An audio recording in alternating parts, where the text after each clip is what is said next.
Pendant des décennies, Louis de Funès a été le roi de la comédie en France. Son énergie déchaînée et ses mimiques inoubliables faisaient éclater de rire des générations entières.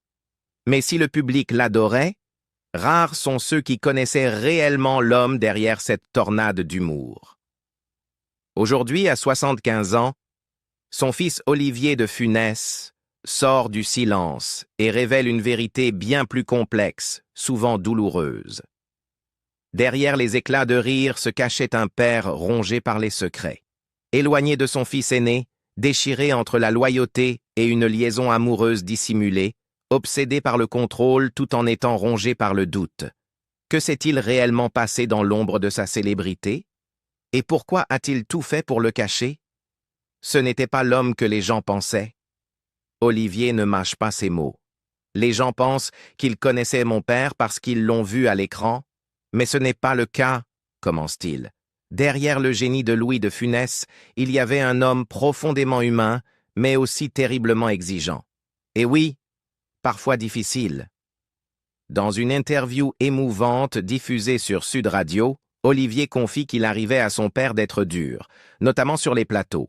Une fois, en plein tournage, il s'est brusquement arrêté de jouer. Le réalisateur, étonné, lui a demandé ce qui se passait. Mon père a simplement répondu « Allez voir ». En fait, il y avait une femme au fond du décor, juste une visiteuse, la petite amie du machiniste. Et mon père a refusé de continuer tant qu'elle ne quittait pas le plateau. La demande a choqué l'équipe, mais pour Louis, c'était une question de principe.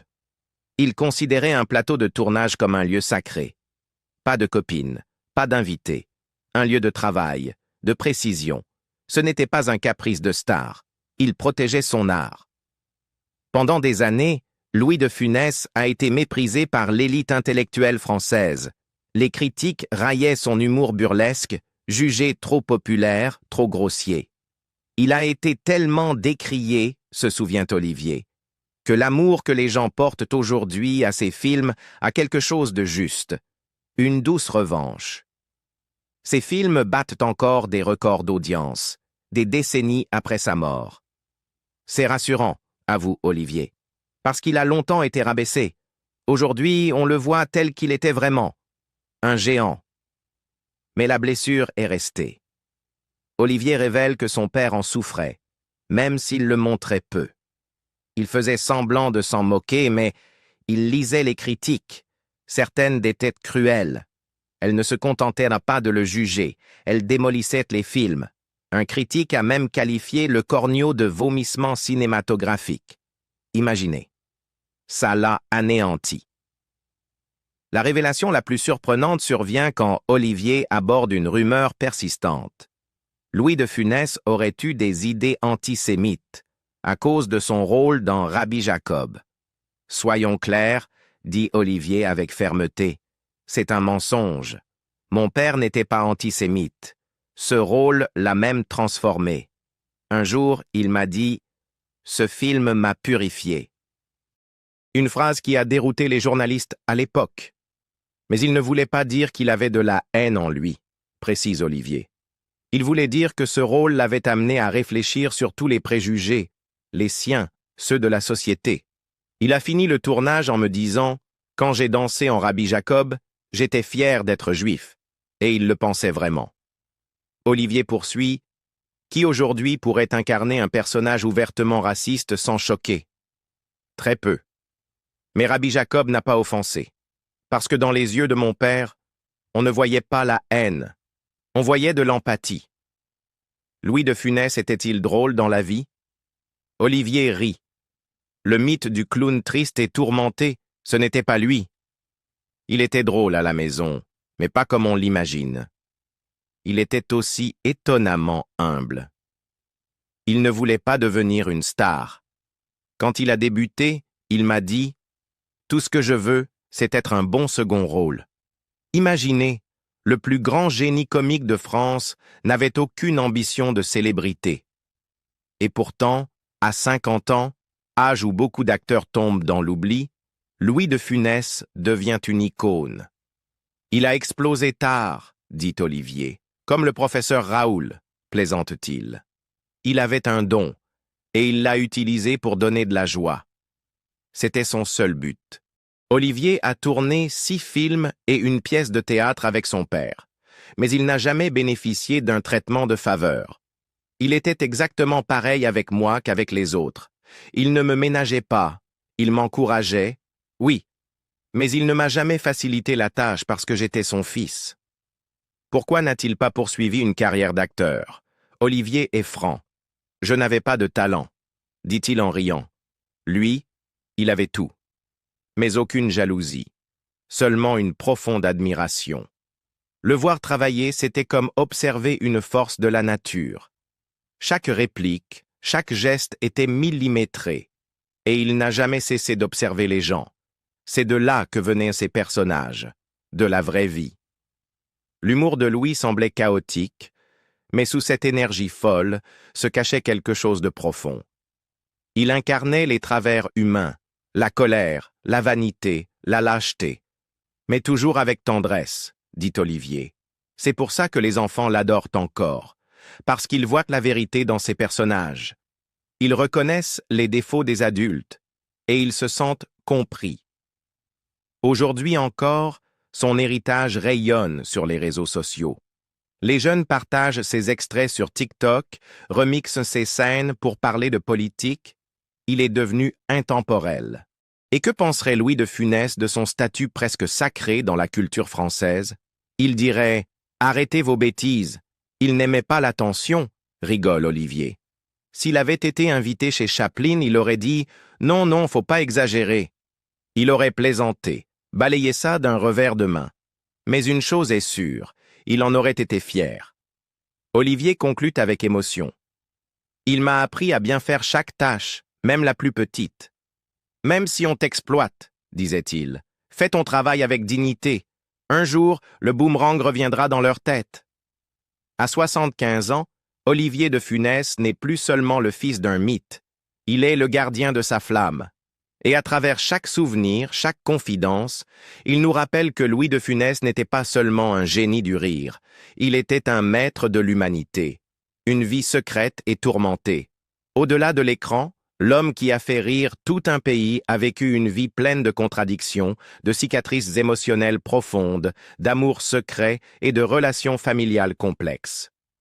Bien avant de devenir le visage le plus aimé du cinéma français, Louis de Funès n'était qu'un jeune homme de 22 ans, en galère à Saint-Étienne, peinant à joindre les deux bouts. En 1936, il épouse Germaine Carroyer, une union née plus de la nécessité que de la passion. Ils vivent ensemble dans une mansarde exiguë de 10 mètres carrés à l'hôtel de la Tour. Des débuts modestes pour un homme destiné à la gloire. 1 an plus tard, leur fils unique, Daniel, vient au monde. Mais la joie fut de courte durée. En 1939, le mariage vole en éclats. Louis, les yeux pleins d'étoiles et l'ambition dans le sang, part tenter sa chance à Paris, laissant derrière lui Germaine et Daniel. Le divorce ne sera prononcé qu'en 1942, à une époque où Louis construisait déjà une nouvelle vie et enterrait l'ancienne. Pendant des décennies, Daniel de Funès est resté dans l'ombre, presque effacé des mémoires. Un fils dont le monde ignorait l'existence, tenu à l'écart, exclu de l'héritage. Il vivait à quelques rues de chez moi, se souviendra plus tard Daniel. Mais je ne le voyais qu'en cachette. Louis, désormais remarié et soucieux de cultiver une image familiale lisse, rendait visite à Daniel en secret. Le jazz, interdit dans son nouveau foyer, devenait leur langage commun. Il lui apportait des disques, des dessins, une parcelle d'attention paternelle. Il venait en cachette. Jeanne ne devait pas savoir. Il m'apportait des électrophones, racontait des histoires, m'apprenait à dessiner, écrira Daniel dans ses mémoires bouleversants de 2011, Louis de Funès, l'Oscar du cinéma. Le lien, bien que discret, était réel. Daniel admirait son père, malgré les absences, malgré la clandestinité. Mais le rejet laissa des traces. En 1983, lorsque Louis meurt brutalement d'un infarctus, Daniel n'est pas prévenu. Il ne reçoit ni appel, ni invitation aux obsèques. Il l'apprend à la radio. « Il ne m'a rien laissé », dira-t-il avec amertume. Pas un mot, Pas un sou. Mais j'ai survécu. Je me suis construit tout seul. Tout bascule en 1943, lorsque Louis rencontre Jeanne Barthélemy de Maupassant, une femme de lignée noble et de caractère redoutable. Leur amour est fulgurant, leur mariage durable. Mais Jeanne est bien plus qu'une épouse. Elle devient sa manageuse, sa confidente, son filtre face au monde. C'est elle qui choisit ses scénarios. Elle négocie ses contrats, elle sélectionne même ses partenaires à l'écran, imposant des actrices en qui elle a confiance, notamment Claude Jansac, qui jouera 9 fois l'épouse de Louis au cinéma. C'est Jeanne qui a suggéré mon nom, confiera Jansac. Elle me faisait confiance. Elle seule savait comment le gérer. Jeanne était protectrice à l'extrême, surtout en ce qui concernait Daniel. Elle veilla à ce que ses propres fils, Patrick et Olivier, grandissent dans un cadre contrôlé, à l'abri de ce qu'elle considérait comme des complications. Selon Laurent de Funès, fils de Daniel, Jeanne ne s'est pas contentée de les exclure. Elle les a effacés. Dans une interview de 2023, il affirme que Jeanne aurait manipulé des documents notariaux, bloqué toute communication et influencé les discussions sur l'héritage. Mon père est mort de chagrin. Comme Louis, dit-il. Cette famille était dirigée par les femmes. Jeanne nous a tenus à l'écart. Elle a tout gardé pour elle. Jeanne est restée aux côtés de Louis jusqu'à la fin, loyale en public, implacable en privé. Mais même elle n'a pas pu contenir le plus grand secret que Louis a gardé pendant plus de 10 ans. En 1970, Louis rencontre celle qui éveillera en lui quelque chose qu'aucune comédie n'avait touché jusque-là. Matcha Béranger, animatrice radio vive et énigmatique. Leur rencontre à un cocktail parisien est électrique. Elle est intuitive, flamboyante, magnétique. Louis, agité, frustré, est happé par elle comme un papillon par la lumière. S'ensuit une liaison secrète et passionnée qui durera plus de 10 ans. Louis entretient une suite discrète à l'hôtel Intercontinental, près de la place Vendôme, où il retrouve Matcha. Lors du tournage de Le Gendarme et les Gendarmettes, un studio est réservé uniquement pour qu'ils puissent s'y retrouver tranquillement. Des gardes du corps sont même affectés à empêcher Jeanne de les surprendre. En vain. Jeanne sait. Elle ne l'a pas confronté, confie un proche de la famille. Elle a simplement refusé de le quitter, désormais. En 1982, elle prend les devants. Jeanne accompagne Louis partout. Matcha, avec grâce et douleur, se retire. 1 an plus tard, Louis meurt. Matcha n'a jamais parlé publiquement de leur relation. Il voulait protéger sa famille, même de son propre cœur, aurait-elle confié à une amie. Elle est restée fidèle à son souvenir et est décédée en 2009, sans jamais tirer profit de leur histoire. Tandis que Daniel était tenu à distance, Patrick et Olivier vivaient sous le toit de leur père et sous son regard intrusif. Louis était un homme d'extrême, généreux, aimant, mais d'une sévérité étouffante. Il était très autoritaire, racontera Patrick. Il se mêlait de tout, mes études, mes choix. Il était présent, trop présent. Olivier, le Benjamin, apparaît dans 6 films de son père et une pièce de théâtre. Mais au lieu de suivre la voie comique tracée par Louis, il choisit une liberté toute différente. Il devient pilote de ligne.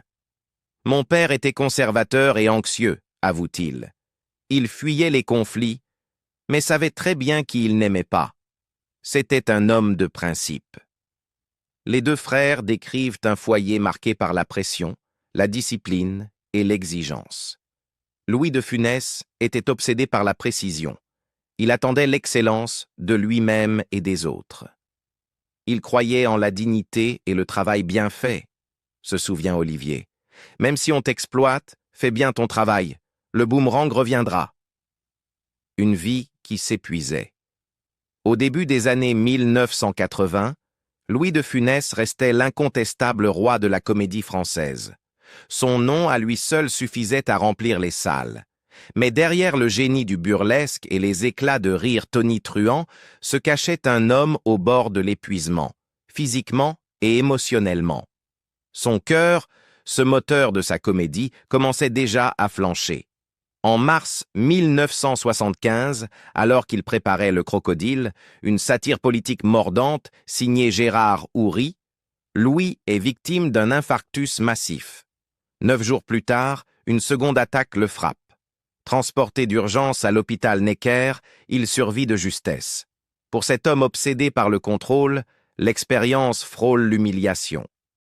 Une seconde, j'étais obsédé par l'argent, les contrats, les entrées en salle, confiait-il à l'Express en 1976. La suivante, j'étais juste un homme dans une ambulance. On m'a dit d'arrêter. Pour toujours. Et j'ai été soulagé. Mais Louis de Funès ne pouvait pas rester loin des plateaux. Après une courte convalescence, il revient avec L'aile ou la cuisse, aux côtés de Coluche. C'est un triomphe, près de 6 millions d'entrées en France. Pourtant, pour les plus attentifs, quelque chose a changé. Son timing comique reste impeccable, mais l'étincelle semble moins vive, le regard plus fatigué. Le rire est là, mais derrière, un homme se débat avec ses propres limites. Dès lors, chaque film est orchestré comme une opération militaire. Plus de tournage de nuit en extérieur. Pas de travail le week-end. Chaque jour impose une sieste de 2 heures. Un médecin est toujours sur place. Et Jojo, son garde du corps personnel, ancien lutteur reconverti en protecteur, ne le quitte plus, choisi par Gérard Houry et Michel Morgan. Avec La soupe aux choux, Louis tente de mêler comédie et critique sociale, adaptant le roman de René Fallet sur la vie rurale et la solitude. C'est un projet qui lui tient à cœur. Le public répond présent, 2,4 millions d'entrées, mais la critique est impitoyable. L'actrice Christine Dejoux se souvient, il n'a pas fait le film qu'il rêvait de faire. Il voulait plus de tendresse, plus de profondeur. Lors du tournage, Louis lui confie, la vie d'un acteur, c'est comme un train, ça va trop vite, et on s'énerve pour des choses qui n'en valent pas la peine. Avec l'avare, qu'il réalise et interprète, il tente une nouvelle métamorphose, celle du célèbre Harpagon de Molière. Le tournage est éprouvant, un froid glacial, une fatigue physique et morale. Là encore, les critiques sont cruelles. Le rôle qui aurait pu marquer un tournant dramatique devient un échec symbolique, une nouvelle preuve de son enfermement dans une image figée. Sur les plateaux, il garde un contrôle absolu. Chaque plan, chaque réplique, chaque choix de casting passe par lui. L'actrice Catherine Serre se souvient, il supervisait tout, même les scènes où il n'apparaissait pas. L'équipe s'adapte à sa santé fragile, allant jusqu'à recréer des décors nocturnes en studio, à grands frais. Mais ce rythme l'use. Pendant Le gendarme et les gendarmettes, Louis semble plus fragile. Il sourit, il travaille, mais son énergie légendaire décline. La pression augmente. Et pour aggraver les choses, le réalisateur Jean Giraud, son complice depuis Pouic Pouic, tombe gravement malade. Atteint de tuberculose, il s'effondre sur le plateau et décède avant la fin du film. Louis continue malgré la douleur. Mais dans ses yeux, la lumière s'est éteinte. Dans l'ombre, sa vie personnelle est tout aussi complexe. Sa liaison secrète avec l'animatrice radio Macha Béranger continue. Elle lui apporte joie, légèreté, échappatoire, à tel point qu'il fait déplacer sa loge au rez-de-chaussée pour que Macha puisse s'éclipser par la fenêtre si Jeanne arrive. Mais le scandale est inenvisageable. Louis, profondément catholique et soucieux de son image, ne pouvait pas risquer d'exposer la vérité. Finalement, Jeanne commence à l'accompagner chaque jour sur les tournages. Par sa seule présence, elle met fin à l'histoire. Malgré sa santé déclinante, Louis rêvait encore. Il voulait remonter Oscar, la pièce qui avait lancé sa carrière. Il était en discussion pour adapter Les Morticoles, une satire grinçante du monde médical. Christian Fechner préparait Papy fait de la résistance pour lui. Une comédie sur la Seconde Guerre mondiale portée par la nouvelle génération du Splendide. Louis voit la pièce. Il l'adore. Le rôle du vétéran grincheux est écrit pour lui. Il rayonnait, se souvient Fechner. Il était prêt pour un nouveau défi. Mais le temps jouait contre lui. En janvier 1983, Louis part aux Arcs avec Jeanne, leur fils Olivier et sa petite-fille Julia pour des vacances en famille. Il déteste le froid, mais il adore Julia, assiste à ses cours de ski, refuse de la quitter des yeux. L'altitude, la fatigue et une grippe persistante l'affaiblissent. De retour dans son cher château de Clermont, Louis ne se remet jamais vraiment. Le 27 janvier, il peine à tenir debout. Vers 19 heures, il est frappé par une nouvelle crise cardiaque. Transporté à l'hôpital de Nantes, il décède à 20h30. Il avait 68 ans. Ses obsèques ont lieu dans le calme du village du Cellier. Peu de figures du métier sont présentes. Michel Galabru, Colette Brosset, Christian Fechner font partie des rares exceptions. Pas d'hommage national, pas de grande cérémonie, juste le silence. Louis avait depuis longtemps cessé de rechercher l'approbation d'un monde du cinéma qu'il avait toujours méprisé comme un clown commercial. Il déchirait les mauvaises critiques. Il refusait les festivals. Il ne voulait pas de prix. Il voulait des rires. Mais il est mort avec des rêves inachevés et des blessures non refermées. Son fils éloigné, Daniel, n'a jamais été informé de sa mort. Il l'apprend à la radio. Il est exclu des obsèques, comme il l'avait été de la famille. Daniel meurt en 2017, lui aussi d'un arrêt cardiaque. Même destin que son père. Son fils, Laurent, garde une profonde rancœur. « On nous a effacés », dit-il. Jeanne nous a effacés. Et pourtant, Louis de Funès demeure. Ses films passent toujours en prime time. Ses personnages vivent dans le cœur des Français. Encore aujourd'hui, La Grande Vadrouille, Rabbi Jacob, le gendarme attire des millions de téléspectateurs. Il était un homme traversé de contradictions. Un artiste qui apportait la joie aux autres, tout en cherchant désespérément la sienne. Au fond, Louis de Funès n'a pas seulement fait rire, il a donné de la joie, même quand la sienne s'effaçait peu à peu. Derrière ses yeux brillants et son énergie débordante, il y avait un homme en guerre avec lui-même, partagé entre le devoir et le désir, l'amour et la loyauté, l'héritage et les regrets. Les révélations de son fils ne ternissent pas sa légende, elles l'humanisent. Elles nous rappellent que ceux qui nous font le plus rire sont souvent ceux qui pleurent en silence. Et vous, qu'en pensez-vous? Peut-on encore séparer le génie comique de Louis de Funès de ses failles humaines? Ou bien ces contradictions rendent-elles son histoire et son art encore plus inoubliables? Si cette histoire vous a touché, n'oubliez pas d'aimer, de partager et de vous abonner pour découvrir d'autres vies méconnues derrière